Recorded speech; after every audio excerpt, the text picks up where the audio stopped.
కాశ్యపాన్వే సంజాతం శరణ్యార్యపదాశ్రితం వైరాగ్యజలధిం వందే రంగరామానుజం మునిం. అందరికీ దాసోహం. మన ఆచార్యులు శ్రీ శ్రీ శ్రీ త్రిదండి శ్రీ రంగరామానుజ స్వామి వారు అందించిన రచనల్ని మనం చదువుకుంటున్నాం. 4వ కోసంగా రండి మన జీవిత లక్ష్యాన్ని ఆవిష్కరించుకుందాం అని ఆచార్యులు తెలియచేసే చాలా విలువైనటువంటి విషయాల్ని మనం తెలుసుకుంటున్నాం. మన సిద్ధాంతానికి మూలమైనటువంటి విషయాలు, ఒక పట్టాన అందరూ వివరించలేని విషయాలు ఇవి. అలాంటి విషయాలు మనందరికీ ఎదురుగుండా కనిపించేంత సులువుగా మనకు అందిస్తున్నారు ఆచార్యులు. అలాంటి విషయాల్ని మనం ఇంకా ముందు తెలుసుకుందాం. పంచభూతాలతో తయారైనటువంటి ఈ లోకాలు, ఆ బ్రహ్మాండాల గురించి చెప్పి, ప్రతి దాంట్లో కూడా 5 తత్వాలు ఉంటాయి, ఎక్కువ తక్కువల్లో తేడాలంతే అని చెప్పారు. సుర నర తిర్యక్ స్థావరాలు 4 వస్తువులు కూడా ఈ పంచభూతాలతోటే తయారవుతాయి. కానీ సురలోకంలో ఉండేవారికి తేజస్ పదార్థం ఎక్కువగా ఉంటుందని, అలాగే భూలోకంలో ఉండేవారికి ఈ పృథివీ అంటే మట్టి భాగం ఎక్కువగా ఉంటుందని మనకి తెలియచేశారు మన ఆచార్యులు. అలాగే ఏ లోకాల్లో వారు ఎక్కడెక్కడికి ప్రయాణించగలరో చెప్పారు. మనం నిన్నటి రోజున తెలుసుకున్నాం. యోగులకి, ఋషులకి ఆయా లోకాల వారు సాక్షాత్కరించడం కూడా ఇలాంటిదే. సర్వసాధారణంగా మన లోకపు చర్మచక్షువులకి ఇతర లోకాల వారు గోచరించరు, మానసిక చక్షువులకే గోచరిస్తారు. చిన్న ఉదాహరణతో వివరిస్తాను చూడండి, సుమారైన ఐడియా వస్తుంది మీకు. మనకి వెలుగు ఉంటే కానీ ఏ వస్తువు, ఏ మనుషులు కనబడరు కదా. ఆ వెలుగు సూర్యకాంతి అవ్వచ్చు, లేదా దీపం అవ్వచ్చు. మరి కళ్ళు మూసుకుని నిద్రపోతున్నప్పుడు కళ్ళల్లో వస్తువులు, శరీరాలు కనబడుతూ ఉంటాయి కదా. మరి వెలుగు ఎక్కడిది? అది మానసిక చక్షువులు చూసిన చూపన్నమాట. మరిన్ని వివరాలు తర్వాత సందర్భాల్లో తెలుసుకుందాం. ఇప్పుడు ఇంకా భూలోకం, స్వర్గలోకం, నరక లేదా పాతాళలోకం వివరాలు కొంత అవగాహనకి వచ్చాయి కదా. అసలు ఈ భూలోకం అంటే ఎంతవరకు? పైన ఆకాశం మీద కనిపిస్తున్న నక్షత్రాలు, గ్రహాలు వగైరాలు వేరే లోకాలా, లేక భూలోకమేనా? భూలోకమే. ఎంతవరకు మన చర్మచక్షువులకు గోచరం అవుతూ ఉంటుందో అంతవరకు పార్థివములే కదా. అందుచేత అంతవరకు భూలోకమే. చివరికి బిగ్ బ్యాంగ్ ఏరియా కూడా భూలోకం ఏర్పడుతున్న దృశ్యాన్నే సూచిస్తుంది తప్ప సృష్టి ప్రారంభాన్ని కాదు. ఇక మిగిలిన లోకాలని లేదా లోకాల వ్యక్తుల్ని చూడాలంటే లేదా వినాలంటే భగవద్ అనుగ్రహం చేత ప్రత్యేకమైన శక్తి రావాల్సిందే. టెలిస్కోపులు, రాడార్లు వల్ల ఏమీ లాభం లేదు. ఫిల్మ్ కెపాసిటీని అనుసరించి విబ్జిఆర్ తరంగాలనో లేదా అల్ట్రావైలెట్ రేస్ తరంగాలనో లేదా ఇన్ఫ్రారెడ్ రేస్ తరంగాలను గుర్తించగలిగినట్లు గ్రహ నక్షత్రాదులతో కూడిన ఈ విశాలమైన భూలోకంలోనే మన అవయవాల కెపాసిటీలు మారితే స్వర్గ, పాతాళ లోకాల్ని గ్రహించగలం, అనుభవించగలం. ఆ అనుభవమే ప్రయాణం. సరే, ఇలా పంచభూతాల కలయికల చేత బ్రహ్మాండము, దానితో లోకాలు తయారవగానే లేదా తయారవుతూ ఉండగానే అహంకారపు ఇంకో విభాగం నుంచి బయలుదేరి ఇంద్రియములు 11 కూడా బ్రహ్మాండంలోని ఈ శరీరాలన్నిటిలోకి ప్రవేశించేస్తాయి. ఇంద్రియములు 11 అంటే ఏవేవో తెలుసు కదా. జ్ఞానేంద్రియాలు 5, కర్మేంద్రియాలు 5, మనసు 1. కన్ను అనే అవయవానికి సంబంధించిన ఇంద్రియం పేరు నేత్రము. ముక్కు అనే అవయవానికి సంబంధించిన ఇంద్రియం పేరు ఘ్రాణము. చెవి అనే అవయవానికి సంబంధించిన పేరు శ్రోత్రము. నాలుక అనే అవయవానికి సంబంధించిన ఇంద్రియం పేరు జిహ్వ అంటే రసన. చర్మం అనే అవయవానికి సంబంధించిన ఇంద్రియం పేరు త్వక్. ఈ పై 5 కూడా జ్ఞానేంద్రియాలు అని అంటారు. తెలుగు పదాలను మార్చి సంస్కృత పదాలు వాడారు, అంతే కదా. అవయవం అన్నా ఇంద్రియం అన్నా ఒకటే అనుకోకండి. అవయవం వేరు, ఇంద్రియం వేరు. శరీరం పైన కనబడుతూ ఉండేది అవయవము, శరీరంలో కనబడకుండా ఉండేది ఇంద్రియము. పై 5 జ్ఞానేంద్రియాలు తప్పనిసరిగా అన్ని శరీరాల్లోనూ ఉంటాయి. కానీ అవయవాలు ఉండి తీరాలని లేదు. ఉదాహరణకి గ్రుడ్డివాడికి కన్ను అనే అవయవం ఉండదు లేదా పనిచేయదు, కానీ కన్ను అనే ఇంద్రియం తప్పక ఉంటుంది. అలాగే చెవిటివాడికి చెవి అనే అవయవం ఉండదు లేదా పనిచేయదు, కానీ చెవి అనే ఇంద్రియం తప్పకుండా ఉంటుంది. ఇంద్రియాలు అహంకారం నుంచి పుట్టాయి. అవయవాలు అహంకారం నుంచి పుట్టిన పంచభూతాల చేత చేయబడ్డాయి. రామారావు అనే ఆయనకి సుబ్బారావు, కృష్ణారావు అని ఇద్దరు కొడుకులు ఉన్నారనుకోండి. అందులో కృష్ణారావుకి వెంకట్రావు అనే కొడుకు ఉన్నాడనుకోండి. ఇప్పుడు రామారావు ఈజ్ ఈక్వల్ టు అహంకారము, సుబ్బారావు ఈజ్ ఈక్వల్ టు ఇంద్రియాలు, వెంకట్రావు ఈజ్ ఈక్వల్ టు అవయవాలు, కృష్ణారావు ఈజ్ ఈక్వల్ టు పంచభూతాలు అవుతుంటే వెంకట్రావు అనే అవయవాలు తయారవుతాయి. ఇలా జ్ఞానేంద్రియాలు 5 ఎలాగో కర్మేంద్రియాలు కూడా 5. మాట్లాడడానికి ఉపయోగించే ఇంద్రియం పేరు వాక్, పని చేయడానికి ఉపయోగించే ఇంద్రియం పేరు పాణి, కదలడానికి ఉపయోగించే ఇంద్రియం పేరు పాదము, మలమూత్రాల్ని విసర్జించడానికి ఉపయోగించే ఇంద్రియం పేరు పాయువు, స్త్రీ పురుషులు పరస్పరం రమించడానికి ఉపయోగించే ఇంద్రియం పేరు ఉపస్థ. జ్ఞానేంద్రియాల్లో లాగానే కర్మేంద్రియాల విషయంలో కూడా అవయవం లేకపోవచ్చు, కానీ ఇంద్రియం తప్పకుండా ఉండి తీరుతుంది ప్రతి శరీరంలో కూడా. ఉదాహరణకి చెట్లుకి పాదం అనే అవయవం లేకపోవచ్చు, కానీ పాదం అనే ఇంద్రియం మాత్రం తప్పకుండా ఉంటుంది. కంప్యూటర్ నాలెడ్జ్ ఉన్న వారికి అర్థమయ్యేటట్లు ఇంకా సింపుల్గా చెప్తాను చూడండి. వివిధ ఇంద్రియాలు అంటే వివిధ రకాల సాఫ్ట్వేర్ ప్రోగ్రామ్స్, వివిధ అవయవాలు అంటే వివిధ రకాల హార్డ్వేర్స్. ల్యాప్టాప్లో ఆడియో సాఫ్ట్వేర్ ఉన్నా స్పీకర్ అనే హార్డ్వేర్ లేకపోతే పరిస్థితి ఎలా ఉంటుందో తెలుసుగా, అలా అన్నమాట. ఇంచుమించుగా చెవిటివాడి పరిస్థితి ఉంటుంది. జ్ఞానేంద్రియాలు 5, కర్మేంద్రియాలు 5 తెలుసుకున్నాం కదా. ఇక 11వది మనస్సు. ఇదొక పెద్ద సాఫ్ట్వేర్ ప్రోగ్రామ్. దీని హార్డ్వేరు బ్రెయిన్. జ్ఞానేంద్రియాలు కర్మేంద్రియాలు రెండిటి పని చేయగలదు. ప్రస్తుతానికి ఇలా అర్థం చేసుకుంటే చాలు, మిగిలిన వివరాలు తర్వాత తెలుసుకోవచ్చు. మనస్సు, జ్ఞానేంద్రియాలు, కర్మేంద్రియాలు, ఈ 3 కేటగిరీల మధ్య సంబంధం ఎలా ఉంటుందో తెలుసా? ఓ ఆఫీస్ ఉందనుకోండి, ఓ మేనేజరు, కొంతమంది ఆఫీసర్లు, కొంతమంది క్లర్కులు ఉండనే ఉంటారుగా. అలాగే శరీరం అనే ఆఫీస్లో మనస్సు మేనేజర్ గారు, జ్ఞానేంద్రియాలు ఆఫీసర్లు, కర్మేంద్రియాలు క్లర్కులు. ఇలా కర్మేంద్రియాలు, జ్ఞానేంద్రియాలు, మనస్సు అనే 11 ఉండడం అన్ని లోకాల్లోని అన్ని శరీరాలకి వర్తిస్తుంది సుమండి. అందుచేత సృష్టి క్రమంలో ఇప్పటి వరకు మనం విరజానదికి ఈవల ఉండే బ్రహ్మాండాలు, ఒక్కో బ్రహ్మాండంలోని లోకాలు, ఒక్కో లోకంలోని వస్తువులు, శరీరాలు, ఆ శరీరాల్లోకి ప్రవేశించిన ఇంద్రియాలు వగైరా కొన్ని బేసిక్ వివరాలు మనం తెలుసుకున్నాం. సృష్టి క్రమాన్ని మనం పరిశీలిస్తున్నాం. క్రొత్తగా ఈ విషయాలను వింటున్న వారికి కొంచెం అయోమయంగా కన్ఫ్యూజన్గా ఉన్నట్లు అనిపిస్తుంది, కానీ నిజానికి అంత కష్టమైన విషయం కాదు అర్థమవకపోవడానికి. 1-2 సార్లు చదివితే అంతా తేటతెల్లంగానే ఉంటుంది. ఇంతవరకు చెప్పుకున్నవి ఒక్కసారి క్లుప్తంగా గుర్తు తెచ్చుకుందాం. పరమాత్మ నుంచి చేతన అచేతనముల సమిష్టి బయటికి వచ్చింది. ఆ సమిష్టిలోంచి చేతనములు అచేతనములు విడిపోయినాయి. ఆ అచేతనముల ముద్దలోంచి మహత్తత్వం వచ్చింది. మహత్తత్వంలోంచి అహంకారతత్వం వచ్చింది.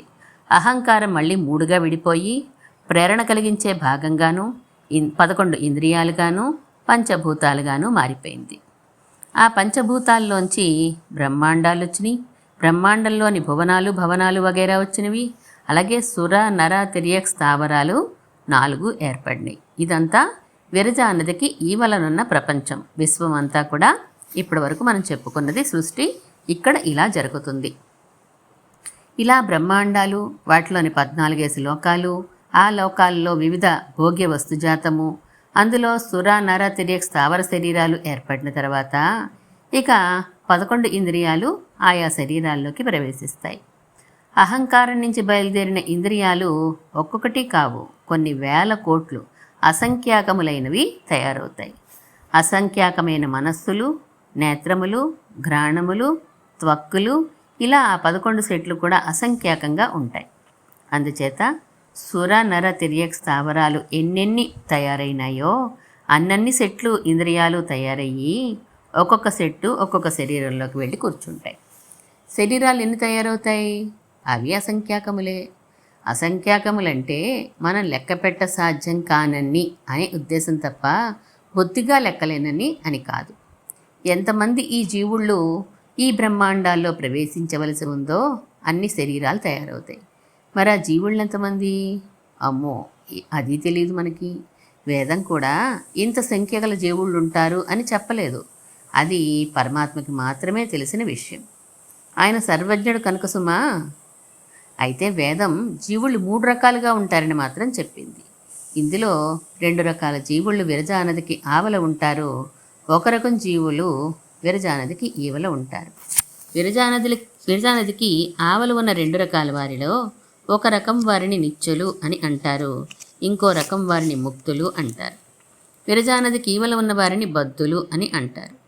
ఏ కేటగిరీ వారైనా అసంఖ్యాకులేనట.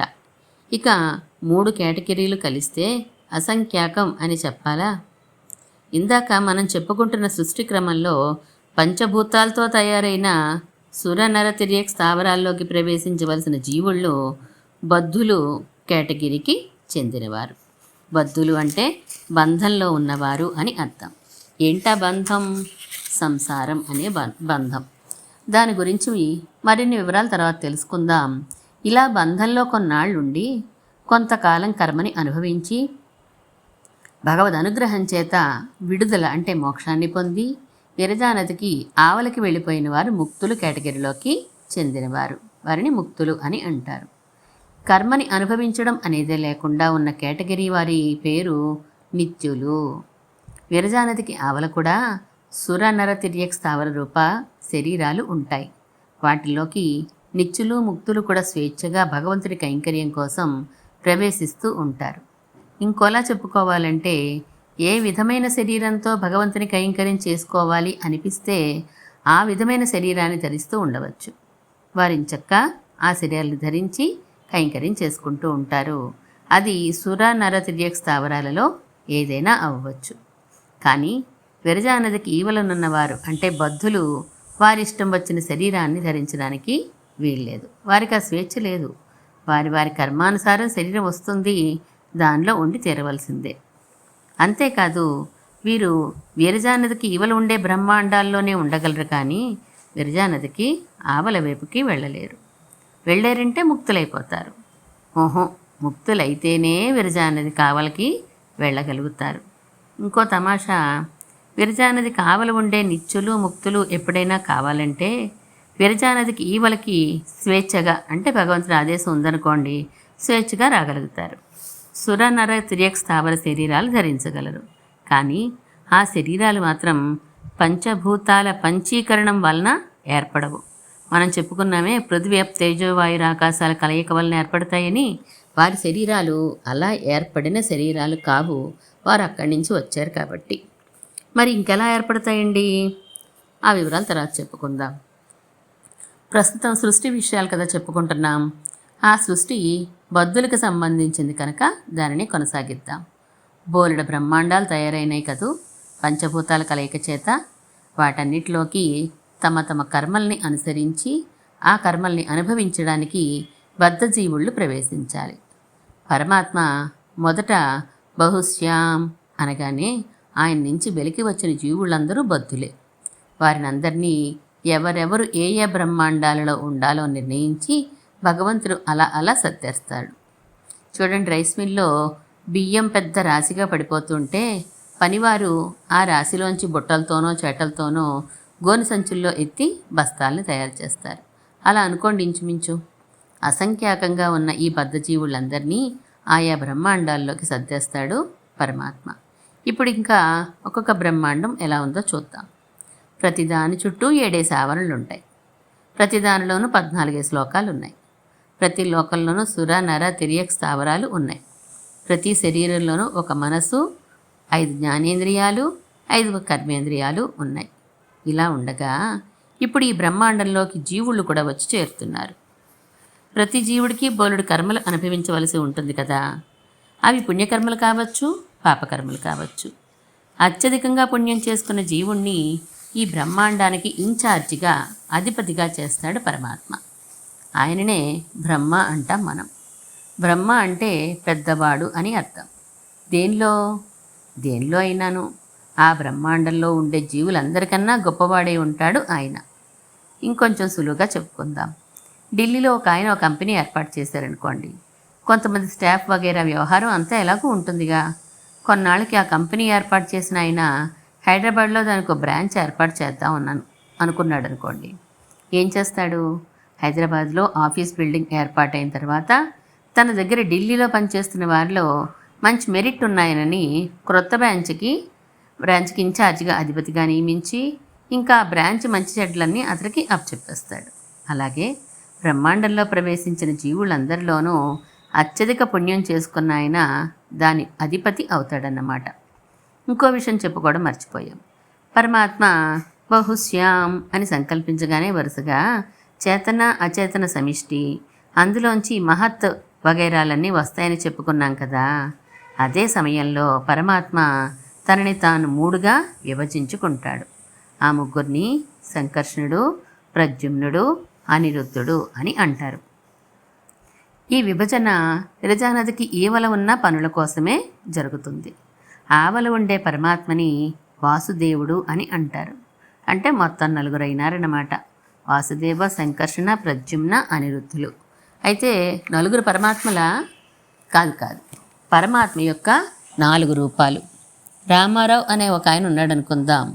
ఆయనకి బోలెడు మంది స్నేహితులు ఉన్నారనుకుందాం. ఆయన ఓ ఆఫీస్లో మేనేజర్గా పనిచేస్తున్నాడు అని అనుకుందాం. ఓ భార్య ఉందనుకుందాం. పిల్లలు కూడా ఉన్నారనుకుందాం. సహజంగా లోకంలో చూసే సిచ్యుయేషనే కదా ఇది. స్నేహితులందరూ ఆయన ఏమని పిలుస్తారు? రామారావు అని పిలుస్తారు. ఆఫీస్లో అందరూ ఏమని పిలుస్తారు? మేనేజర్ గారు అని అంటారు. భార్య ఏమని పిలుస్తుంది? ఏమండి అని అంటుంది. పిల్లలు ఏమని పిలుస్తారు? నాన్న అని పిలుస్తారు. ఇప్పుడు చెప్పండి, రామారావు, మేనేజరు, ఏమండి, నాన్న అనే పేర్లు గలవారు 4రా? ఒకరా? ఒక్క వ్యక్తే తనలో ఉండే పితృత్వ గుణం ప్రదర్శించబడినప్పుడు నాన్న అని పిలువబడతాడు. తనలో ఉండే భరించడం అనే గుణం ప్రదర్శించబడినప్పుడు భర్తగా ఏవండి అని పిలువబడతాడు. తనలో ఉండే యాజమాన్య గుణం ప్రదర్శించబడినప్పుడు మేనేజర్ గారు అని పిలువబడతాడు. తనలో ఉండే స్నేహగుణం ప్రదర్శించినప్పుడు రామారావు అని పిలువబడతాడు. అంతే. ఇంకో విషయం, మేనేజర్గా పనిచేస్తున్నప్పుడు ఎప్పుడైనా పిల్లలు ఆఫీస్కి వచ్చి నాన్న అని పిలిచారనుకోండి, నేను మేనేజర్ని, మీ నాన్న కాదు అని అనడు కదా ఆయన. తాత్కాలికంగా పితృత్వ గుణాన్ని ప్రదర్శిస్తాడు. కానీ ఆ పరిస్థితి అరుదు, ఎప్పుడైనా జరుగుతుందంతే. అలాగే మిగిలిన దశల్లో కూడా ఆ దశ ప్రధానంగాను, ఆ దశ గుణం ప్రధానంగాను, మిగిలిన దశల గుణాలు అప్రధానంగాను, అంటే తాత్కాలికంగా వర్తిస్తూ ఉంటాయి. సరిగ్గా ఇదే విషయాన్ని వాసుదేవ, సంకర్షణ, ప్రద్యుమ్న, అనిరుద్ధుల విషయంలో మనం గుర్తుంచుకోవాలి. వాసుదేవుడికి 6 గుణాలు ఉంటాయి. వాసుదేవుడు అంటే పరమాత్మే. ఆయనకే జ్ఞానం, బలం, ఐశ్వర్యం, వీర్యం, శక్తి, తేజస్సు అనే 6 గుణాలు ఉంటాయి. ఈ 6 గుణాల్లోంచే మిగిలిన అన్ని గుణాలు వస్తాయి. మొదటి 2 గుణాలని జ్ఞానం, బలం, ఈ రెండింటినీ కలిపితే భ అని అంటారు. తర్వాత 2 గుణాలు ఐశ్వర్యం, వీర్యం కలిపితే గ అని అంటారు. చివరి 2 గుణాలని శక్తి, తేజస్సు కలిపి వ అంటారు. అంటే 3 కలిపితే భగవ అయ్యింది. కళ్యాణ గుణాలు తప్ప వ్యతిరేక గుణాలు ఆయనలో లేవు కనుక అంటే నా కలుస్తుంది భగవాకి. అందుకే పరమాత్మని, వాసుదేవుణ్ణి భగవన్ అని అంటాం. ఈయనే విరజానదికి ఆవల ఉండే స్వామి. విరజానదికి ఈవలుండే వ్యాపారాలన్నీ కూడా ఆయనే నిర్వహించాలి. బహుశ్యాం అనుకున్న దగ్గర నుంచి ఆ వ్యాపారాలు ప్రారంభం అయిపోయినట్లే. అప్పుడు కూడా ఈ 6 గుణాలు ఉండనే ఉంటాయిగా. అందులో జ్ఞానం, బలం ప్రదర్శించబడినప్పుడు ఆయనని సంకర్షణుడు అంటాం. ఐశ్వర్యం, వీర్యం ప్రదర్శించబడినప్పుడు ఆయన్ని ప్రద్యుమ్నుడు అని అంటారు. శక్తి, తేజస్సు ప్రదర్శించబడినప్పుడు ఆయనని అనిరుద్ధుడు అని అంటారు. సంకర్షణ రూపంలో ఉన్నప్పుడు కూడా మిగిలిన 4 గుణాలు ఉన్నా ప్రాధాన్యత తక్కువ అన్నమాట. అంతే. అలాగే మిగిలిన రూపాల్లో కూడా వాసుదేవుడు అంటే పరమాత్మ బహుశ్యాం అనుకోగానే ఆయనలోంచి చేతనాచేతనముల ముద్ద ఒకటి బయటకు వచ్చింది అని అనుకున్నాం కదా. అందులోంచి క్రమంగా చేతనములన్నీ విడిగాను, అచేతనము విడిగాను వచ్చేసాయని కూడా అనుకున్నాం, గుర్తుందా? ఆ పనికి అంటే అచేతన నుండి చేతనాలని, జీవుళ్లను వేరు చేసే పనిని సంకర్షణుడే చేస్తాడు. ఇంకా క్లియర్గా చెప్పుకోవాలంటే జ్ఞాన బలములనే గుణాల్ని ప్రధానంగా ఉపయోగించి పరమాత్మే చేస్తాడు. ఆ సమయంలో ఆయనని సంకర్షణ అని పిలుస్తారు.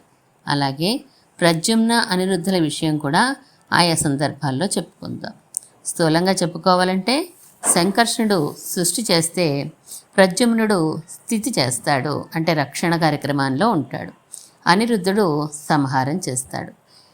ఈ 3 కార్యక్రమాలని విరజా నదికి ఈవల ఉండే అన్ని బ్రహ్మాండాల విషయంలోనూ జరుపుతారు వీరు. జరుపుతారు అంటే వారు సాక్షాత్కర్తలు కాదు, ప్రయోజకకర్తలు. వివరిస్తాను చూడండి. చీఫ్ మినిస్టర్ గారు 80 లక్షల ఇళ్ళు పేదల కోసం కట్టారు అన్నాం అనుకోండి. అంటే అర్థం ఆయనే తాపిమేస్త్రి పని, వడ్రంగి పని స్వయంగా చేశాడు అని కాదు కదా. ఆ ఇళ్ళు కట్టించడానికి తగిన సంకల్పం చేశాడు ఆయన. ఆ సంకల్పం చేసి వనరులను సమకూర్చి ఏర్పాటు చేశాడు అని అర్థం. దీనినే ప్రయోజకకర్తగా ఉండడం అని అంటారు. సంకర్షణ, ప్రద్యుమ్న, అనిరుద్ధుల కార్యక్రమాలు అలానే ఉంటాయి. ఇంకో విధంగా కూడా చెప్తారు.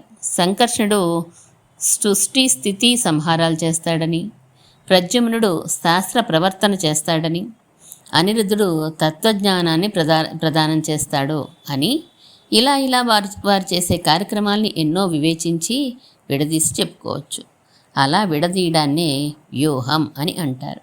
అందుకే వీరి ముగ్గురిని వ్యూహమూర్తులు అని కూడా అంటారు. బ్రహ్మాండాలు, అందులో 14 లోకాలు, సుర నర తిర్యక్ స్థావర శరీరాలు పంచభూతాల పంచీకరణం ద్వారా తయారైపోయి జ్ఞానేంద్రియాలు, కర్మేంద్రియాలు, మనస్సులు వాటిలో చేరిపోయి ఒక్కో బ్రహ్మాండానికి జీవుళ్ళు కొంతమంది చొప్పున ఎలాటైపోగానే ఆ జీవులలో అత్యధిక పుణ్యం చేసుకున్న జీవుణ్ణి ప్రత్యేకంగా సంభావించాలని సంకల్పిస్తాడు పరమాత్మ. అప్పుడు సంకర్షణ రూపంలో ఉన్న ఆయన నాభి నుండి ఒక కమలం బయలుదేరుతుంది. అవ్యక్తంలో వేంచేసి ఉన్న స్వామి నాభి నుండి బయలుదేరిన కమలం అలా సాగి బ్రహ్మాండంలోని అత్యున్నత లోకానికి చేరుకొని అక్కడ వికసిస్తుంది. అత్యధిక పుణ్యం చేసుకున్న జీవుడు ఆ కమలంలో భగవంతుడి సంకల్పంతో సురశరీర విశేషమైన ఒక విలక్షణమైన రూపంతో ఆవిర్భవిస్తాడు. ఆయననే మనం బ్రహ్మ అని అంటాం. ఆ బ్రహ్మగారే ఈ బ్రహ్మాండానికి అంతటికీ అధిపతిగా నియమించబడతారు పరమాత్మ చేత. ఆ బ్రహ్మాండానికి కేటాయించబడిన మిగిలిన జీవులందరూ కూడా ఇంకా ఈయన అధీనంలో ఉంటారు. వారందరి కర్మల వివరాలు, పుణ్యపాపాలు అన్నీ ఇంకా ఈయనకి తెలుస్తాయి. మంచి పుణ్యాలు చేసిన జీవులందరినీ క్రమంగా ఆయా లోకాలకి అధిపతులుగా చేయడం, వారి కార్యక్రమాల్ని పర్యవేక్షించడం వగైరాలన్నీ ఇంకా ఈయన అధికారంలోకే వచ్చేస్తాయి. తన నాభి కమలంలోంచి ఈ బ్రహ్మగారు ఆవిర్భవించారు కనుక పరమాత్మకి ఈయన కుమారుడుగా సంభావించబడతాడు. నాభి కమలంలోంచి వెలుపలికి రాగానే ఒక్కసారిగా వేదవాణి వినిపిస్తుంది. ఈయనకి వేద రాశి అంతా ఉపదేశించబడుతుంది. ముగ్ధుడైపోయిన బ్రహ్మ ఆ వేదాన్ని అనుసంధానం చేయడం ప్రారంభిస్తాడు. ఆయనకి ఒక ముఖం కాదు కదా, 4 ముఖాలు ఉంటాయి. 4ంటితోనూ 4 వేదాలని అనుసంధానం చేస్తూ ఉంటాడట. అయితే మరి వ్యాసుడు కదా వేదాలను విభజించింది, బ్రహ్మగారే మొదటి జీవుడు కదా శరీరాన్ని ధరించడానికి, వేదాలు 4 ఎలా అయినాయి ఆయన సమయానికి అని ఒక సందేహం రావచ్చు. వ్యాసుడు అనేది ఒక వ్యక్తి పేరు కాదు, ఒక పదవి పేరు. విభజించేవాడు, విభజించినవాడు అని అర్థం. ఎవరు వేదాలని విభజిస్తే వారిని వ్యాసుడు అని అంటూనే ఉంటారు. మనం ఈనాడు అనుకుంటున్న వ్యాసుల వారి పేరు కృష్ణ ద్వైపాయనుడు, ద్వాపర యుగం చివరివాడు. బ్రహ్మ కూడా ఒక పదవే అని అర్థం అయింది కదా. ఇప్పుడున్న మన బ్రహ్మగారి పేరు కశ్యపుడట. ఇక వ్యాసుల విషయం చూద్దాం. ఇలా ఇప్పటికీ చాలామంది వ్యాసుళ్లే వెళ్ళిపోయినారు. మొట్టమొదటి మన్వంతరంలో బ్రహ్మగారే వ్యాసుడిగా వ్యవహరించాడట. అందుచేత 4 ముఖాలతోటి 4 వేదాలు అనుసంధానం చేశాడు అన్న తప్పేం లేదు. ఇలా ఎన్ని బ్రహ్మాండాలు ఉన్నాయో అంతమంది బ్రహ్మలు ఉంటారు. ఆ బ్రహ్మల ఆయుష్లు అయిపోగానే మళ్ళీ అన్ని బ్రహ్మాండాలు పంచభూతాలుగా విడిపోతాయి. ఇంద్రియాలు వేరైపోతాయి, అన్నీ అహంకారంలో కలిసిపోతాయి. అహంకారం మహత్తుతో కలిసిపోతుంది. మహత్తు మూల ప్రకృతిలో కలిసిపోతుంది. మూల ప్రకృతి జీవుళ్ళు కలిసి పరమాత్మతో కలిసిపోతాయి. ఇదన్నమాట ప్రళయం అంటే. ఇంతకీ బ్రహ్మగారి ఆయుష్ ఎంత? మిగిలింది రేపు తెలుసుకుందాం. శ్రీమన్మహాభూతపురే శ్రీమత్కేశవ ఈశ్వర కాంతిమత్యాం ప్రసూతాయ ఇది రాజాయ మంగళం.